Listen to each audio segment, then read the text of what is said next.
not the same, you know. So if y'all want to come up closer, you're more than welcome. Yeah. You obviously mask your muscles, like. Here, one more too. We'll do. You know, I may miss anything you might Don't be have. shy, we don't bite. We couldn't even if we wanted to. We got masks on. Oh, I'm sorry. No, you're fine. I don't want to knock you down.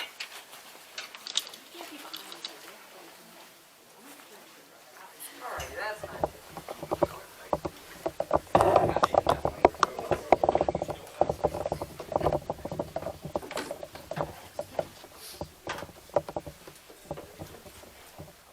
So we'll just give it 2 more minutes, and then we'll get started. Sound good? Yeah, that'll be nice. Sure, yeah. Let's do a quick round of introductions from us here at Sunrise, and then I'd love to hear who we have in the audience today. So I'll start off. My name's Ilyas Khan. I'm the hub coordinator for Sunrise Pittsburgh. I'm 19 years old. I'm a college student. I've been doing this since I was in 8th grade. And I'm very happy to be here to hopefully connect with the folks and the youth in particular of East Palestine. And yeah, that's me. Brennan, would you like to take it next? Come up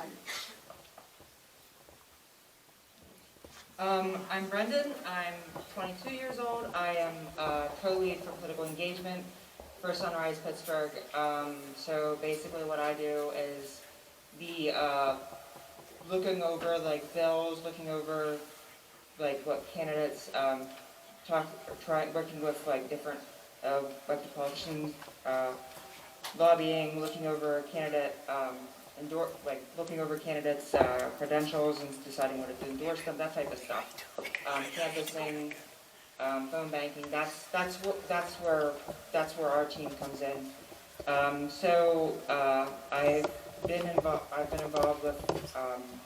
I've been doing stuff related to activism since I'm 22. So I've been doing that since I was probably around the same time Ilyas was. That said, I really didn't get really involved until I was a senior in high school. I'm from a rural area, so I'm 3 hours. I'm from really central Pennsylvania, so that's another thing. Yeah, I'm a college student as well. Yeah. All right. So let's hear from folks in the audience. Who do we have here today? You wanna start us off? My name's Andrew Weekland, and I live in East Palestine, so I'm 4 blocks away from it, so I didn't know at the time. So we got back to it early, so yeah. I'm in 8th grade. So you go for school for a week, so it's good for me. Are you back to school? Oh yeah, we're back to school now. Having a great weekend. Yeah. All right. Thank you very much. Would any of y'all folks like to introduce yourselves? Sure, no problem. Do you want us to come up there? All right, no problem. Hi, good afternoon, everybody. Diane Russell, EPA Community Involvement. Just wanted to come here today and support your guys' efforts in organizing and hearing from everyone and seeing, again, just glad to support our youth and things that they need and hearing from them. So that's what we're here for today. Mark?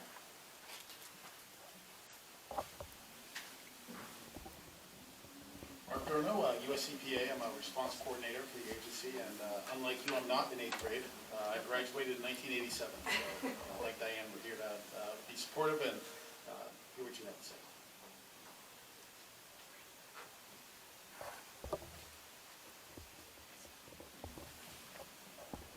I'm Fritz Nelson. I'm the pastor of this church.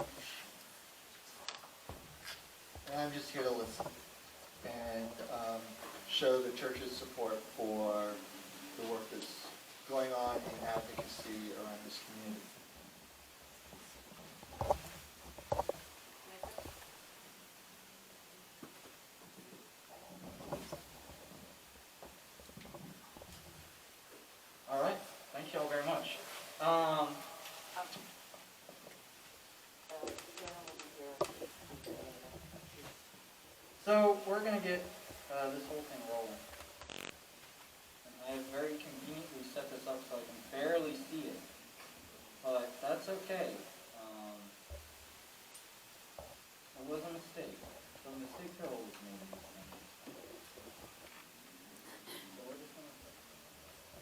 turn this slightly.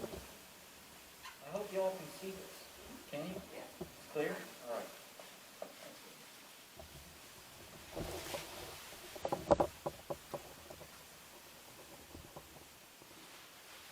So welcome to the East Palestine Youth Town Hall. Again, we're with Sunrise Pittsburgh. What they here as well is we organized this together. So a little introduction of who Sunrise Pittsburgh is. Sunrise Movement Pittsburgh is a chapter of the National Sunrise Movement. It's a youth movement to stop climate change and create millions of good jobs in the process. That's the idea. We are building an army of young people to make climate change an urgent priority across America, end the corrupting influence of fossil fuel executives on our politics, and elect leaders who stand up for the health and well-being of all people. And that last one is really why we're here today. We have kind of 5 pillars, I guess you could say, of how we organize. The first being grassroots. We are bottom up. Our policies are not meant to reflect a top-down approach to government. We are a youth movement.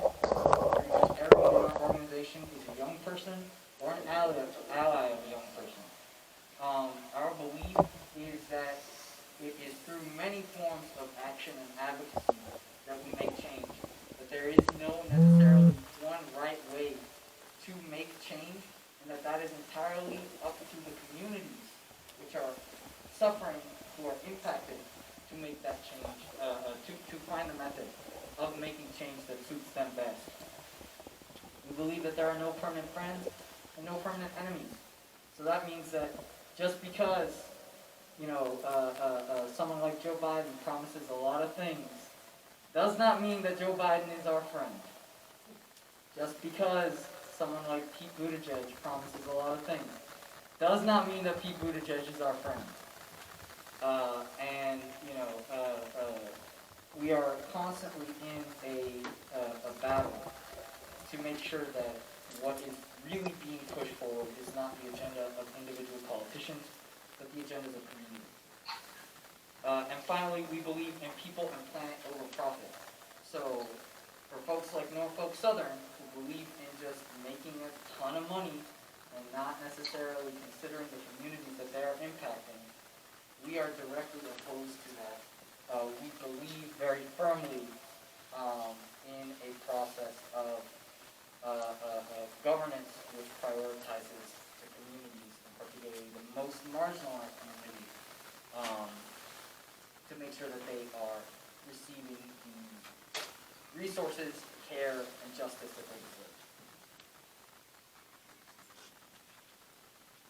All right. I don't know where the other folks are right now. Justin, would you like to come up and give a quick? Daniel is actually here, and he's on his way down. Daniel Winston is our one of our co-executive directors. So when he gets here, I'll go ahead and send him around. Okay, perfect. Margaret. All right. So a quick set of acknowledgments. We'd like to thank the First United Presbyterian Church for letting us use this space. We'd like to thank the media crews who are here for showing up and covering this, because we believe it is very important that, especially for the folks who can't show up or won't show up, but they still nonetheless get answers to their questions. And we'd like to acknowledge the EPA presence in the room. We thank y'all for being here and for coming out to listen. All right. Rolling right along. So, we have a number of panelists today, and I am going to let our Zoom panelists introduce themselves first. Steven, do you want to introduce yourself? Can you hear us?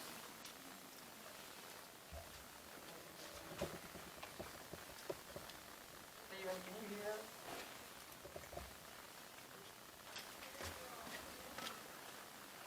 Okay.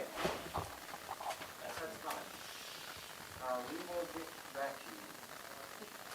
All right, so we're gonna go from this side down and have our panelists introduce themselves. And these are the folks who will be answering questions from the audience. All right. Alright, hi everyone, I'm Albert Presto from Carnegie Mellon University. My group does a bunch of research on sort of air quality and seen, I don't know, you might have seen our van driving around here in February. It was hard to miss because it has big cinder stones on it. But yeah, thank you. Good afternoon. First of all, thank you very much for inviting me today to be part of your panel. My name is Lori Collier. I am the Director of Treatment and Support Services for the Columbiana County Mental Health and Recovery Services Board. I'm also a resident of Columbiana County. I live 16 miles west of East Palestine, 1 mile from the railroad tracks that the train traveled that derailed in East Palestine. This helped to give me much empathy for the community as I recognize how easily it could have happened in my community and to me and my family. The Mental Health Board has had a presence at the medical clinic since its opening to provide mental health resources, support, and connection to local providers that someone might be needing. We have seen people display signs of all types of behaviors, from anger to sadness to ambivalence, fear, to just not understanding what is happening or going to happen to them and their families in the future. The Mental Health Board is committed to enhancing the availability of mental health and substance use treatment presence in East Palestine. We recognize that the long-lasting effects of this traumatizing event will have an effect on people in this community for a long time coming. We have obtained an immediate state emergency response grant through SAMHSA with the assistance of the Ohio Mental Health and Addiction Services Agency. These funds will be used for things such as payment for treatment, support groups, family enrichment activities, among other mental health things. We're going to apply for an intermediate grant that, if awarded, should last an upward of a year to continue to provide and enhance mental health and substance use treatment groups and activities in the community. I appreciate being here today to hear from the youth in the community as we are able to identify some of these things that you feel will benefit youth and families. We can brainstorm how to develop and include some of these ideas into the grant that we are writing moving forward. Thank you. Hi everyone, my name is Mackenzie White and I work for the Environmental Health Project as the Public Health Manager. We are based out of Southwest PA, or Pittsburgh specifically, and we work with communities that have been impacted from oil and gas development. We work with communities at all ends of the life cycle, so not just the fracking of the well, but where waste ends up, transportation of these hazardous chemicals, and everything that goes along with that. I also work for Cancer Free Economy Network and am a licensed social worker in Pittsburgh. I'm really happy to be here with you all and hopefully answer any questions that you have. EHP does a lot of air monitoring work. Specifically, we're already doing air monitoring work in Beaver, PA. So we are just happy to help support the community any way we can. Hi, my name's Linda Wigington. I'm from ROCUS. ROCUS stands for Reducing Outdoor Contaminants in Indoor Spaces. And we started 9 years ago in response to a question that I think you guys would relate to. And that was, what can people do to protect themselves if they live close to a pollution source and they don't want to relocate and they don't want to move and they can't afford to move? So with that, we started to explore the answer to that, what's known with an international sort of search of data and experience.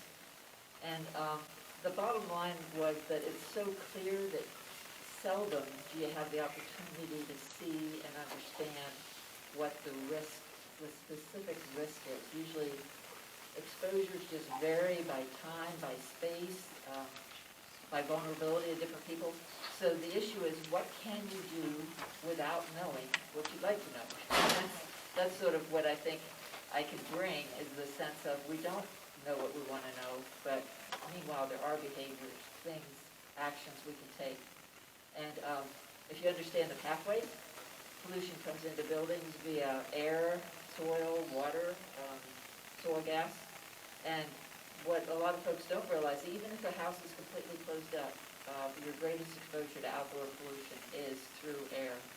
So that's been the focus of ROCUS since then, has been really focusing on how we can improve air quality in homes that's really affected by outdoors. But to me, cleaning is a fundamental, critical issue here.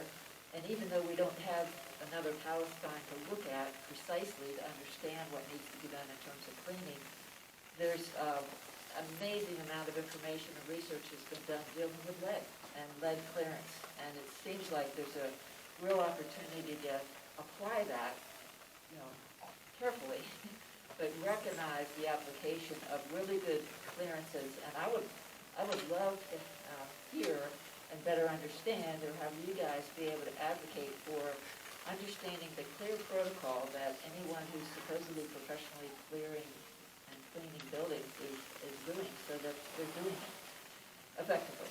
But anyway, in terms of filtration, we know from having, like 450 people that have gone through monitoring for a month and collected information, and we learned about how to reduce exposure, particularly to particles. And it's not simple. It's not just a matter of having the filter in place. It's a matter of using it effectively and understanding what works. And be glad to talk to any of you about that after as well. But the issue is we're also collaborating with Pitt Schools Public Health and collecting some dirty filters.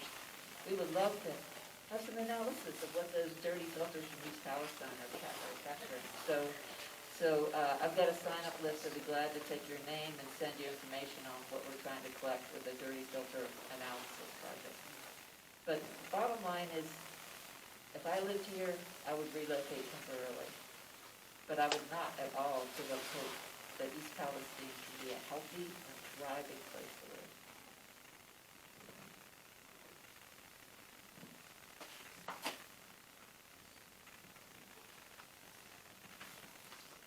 Okay, thank you all so much. So now, we'd love it if we could hear from folks in the audience, both in person and on Zoom, for those folks who are on Zoom. Oh wait, we still have one more person who has yet to introduce themselves. And that is Stephen, who is here in this tiny little box. Stephen, can you hear me? Yes, good afternoon. Thank you for inviting me here today. My name is Stephen Lester. I'm the Science Director with the Center for Health, Environment, and Justice, and we're based in Falls Church, Virginia. What we do as an organization is work with grassroots community groups around the country that deal with toxics problems. By the way, can you all hear me okay? Yes, we can. All right, great. So I got my start in this work over 40 years ago when I was hired to be a science advisor to the residents of Love Canal, the community in upstate New York, where toxic chemicals seep from a landfill and exposed the residents there. That situation ended with over 900 families being relocated from that area.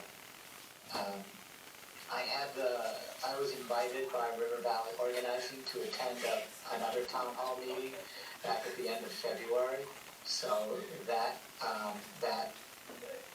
experience brought me to the site and to meet some of the people there. And some of the concerns I've had since being involved, starting in that time, has been the testing that has been done by EPA and the company. The air testing, a lot of it has been done just looking at groups of chemicals and not specific chemicals.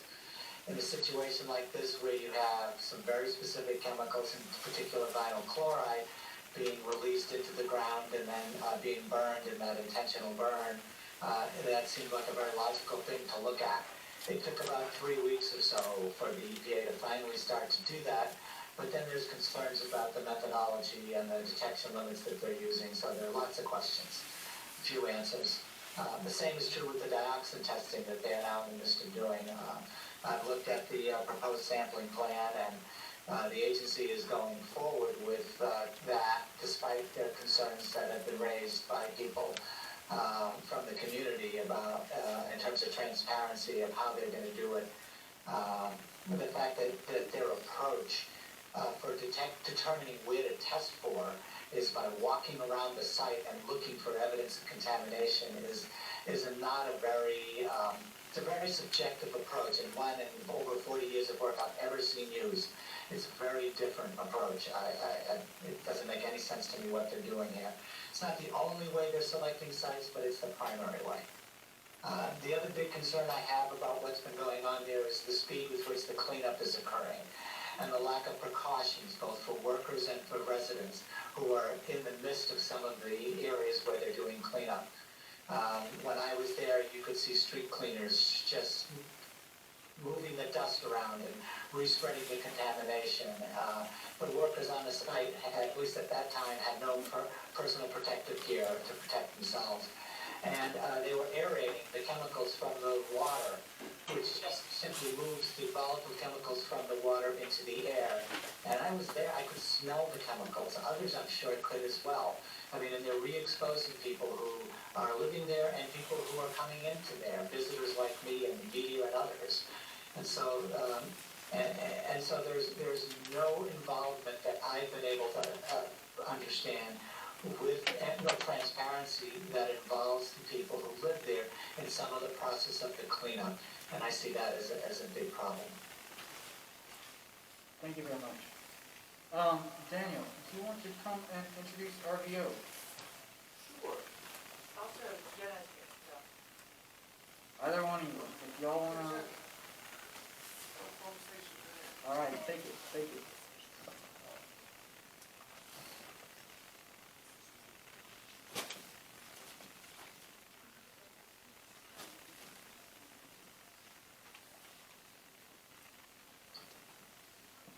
Oh, so what I do is I'm trying to gather like a youth group where we can speak, because I feel like youth, we matter too, just like adults.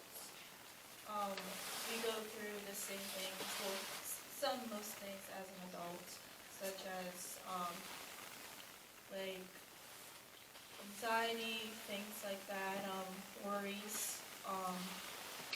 We're mostly worried about our future, long-term effects. My sisters actually went to the hospital and they said that there's chemical damage to their lungs.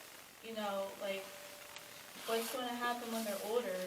And I heard these chemicals also make us not fertile. So what does that mean for us when we're old enough to have kids? You know, it's sad. And we want answers too, just like the adults. And what I'm trying to do is I'm trying to be the speaker for the youth. And I'm trying to get them strong enough to speak for themselves.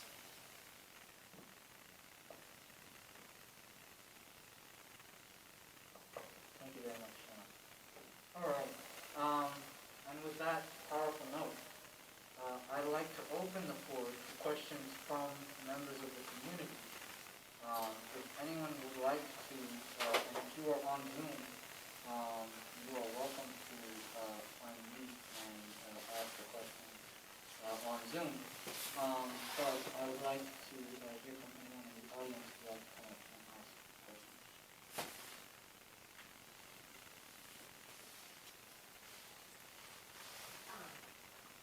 My name is Paula. I was listening to what she was saying, even though I have so many worries. She was saying that we want to stay in this town. Yes, we do. We've only been here for 4 years. We bought our dream home, we have our grandchildren. We only live 4 blocks from the derailment. I'm sure there's more people that are worse than we are, because we are back in our home. But as far as the cleaning, and I still, a lot of times at night, smell, our house still smells. Because I drive around, when I take them to school, I have drove around looking at different things. I read a lot about everything that's going on, about Morpho, EPA, I have a lot of articles saved. And yes, we would love to stay in this town, and there are a lot of people who would love to stay in this town. They say, I'm not leaving my home. But how can we stay here? Like you say, the girl said, the long term. Now, I'm older. I'm worried about that. I want to stay here for them. But what about them? And how can we be sure, like they say, it's the long-term effects. Maybe 2 years from now, we're gonna have big effects.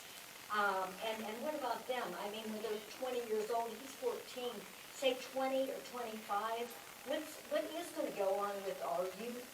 And there's no preventing. You get the poisoning in your lungs. There's no preventing none of that. And like she was saying about the stuff in the house, do we have to completely clean everything out of our house and get rid of it? I mean, we've done extensive cleanings. They're giving us all the cleanings. What exactly, I mean, are we supposed to get rid of everything in our house in order to be safe and go buy new? There's so many questions that are not getting answered as far as, I mean, a lot of people, I'm sure, are throwing stuff out. I see that all the time. I can't, I mean, we can't afford to just go buy new stuff and get rid of everything in our house. It's a terrifying thing, it really is. Like I say, I have my health for now. I've had issues. I did go to the doctor over there and speak to them. My husband, he went to the emergency room. He was very, very, very, very sick. I thought he was dying, actually. He is a firefighter. He was down the fire all the time. It was petrifying for him. And like I said, he was gone the whole time down the fire. But what are our answers? I mean, as far as, like I said, I signed up for a cleaning list. They're all bickering about who's going to pay for the cleaning, to get our soil tested, and then we've had our house tested twice. And the first time they didn't let my husband in, but they didn't even give us any results. The second time that they came, I do not believe they were telling us the truth, because what has come out now about them doing the testing, the machines aren't even testing for what they're supposed to be testing. So, how many people's houses, I've seen all around my house them coming testing their houses. How many people have they lied to and not told the truth? And we are probably living in a very contaminated house. You know, my animals, I have animals, cats and dogs. They have not got sick, not yet. But we do see about the foxes, the cat, the birds, all this stuff is getting sick. What really is our alternative? What are we to do? Thank you very much. That's a very, quite a large question. It is, it really is. I'm sorry. No, I think it's worth hearing and worth listening to. I guess to kind of simplify the question, is what do folks need to do to be safe here in the long term? Right. And would any of y'all have anything that you'd like to put forward, or Stephen on Zoom, anything that y'all would like to put forward on that? I mean, I'd be happy to respond, but others may as well. The questions that lady raised are very sincere, legitimate questions. And the only way that she will get answers is if the agencies and the company recognize that those questions need to be answered. They have to go out and do testing that's legitimate, that's targeted, that's based on where people are. And then we will begin to understand, and this lady will begin to understand what the risks are that she really faces. I mean, right now,